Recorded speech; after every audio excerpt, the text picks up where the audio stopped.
ating butikiking kisame. Ngao yan nga manuyang ko. Para po sa mga nagdi-DIY ng pang-reband dyan.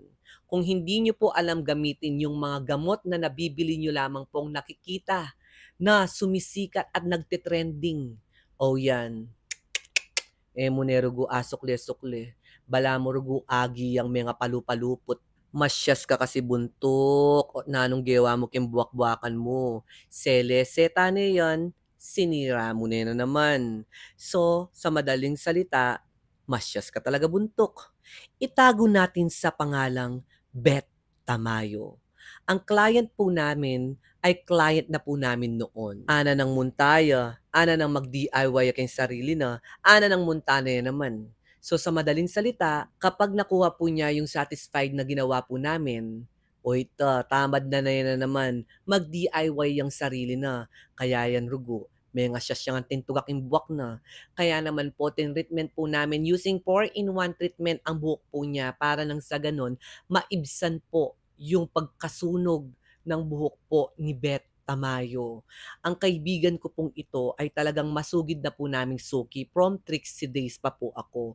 So at least dito madamdamin, binabad lamang po namin siya ng at least 1 oras. Sinyampo muna po namin and then binabad po namin ng 1 oras dun sa 4-in-1 treatment and binlow dry na po natin. Sa pagbo-blow dry pa lamang po, meron na pong improvement. Pero syempre kailangan is continuous po yung treatment sa buhok niya. Kailangan once a month. At the same time, meron siyang mga personal use na treatment like yung mga Hermas, Hair Spa, or hot oil.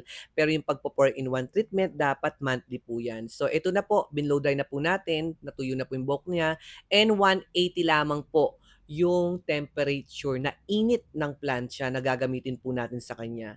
Para nang sa ganon ay iwas damage po sa buhok. So lagi pong tatandaan, kapag damage na po ang buhok, kailangan po 180 o mas mababa pa po dyan. Pero syempre, depende pa rin po sa nagpa-plancha dyan. Kailangan huwag nyo masyadong pakapress para eya managi imbuak, eya kumakbud. So, lawen may ruguin kayang before. Kumpara naman po rugo kay ngeni. Maragul ng improvement talaga in before now yan, no? Yat at chat may gogo maya, mune rugo talaga asokle. Nanggewa mo ng nuko. Riban mo pa yung buwak mo nenak.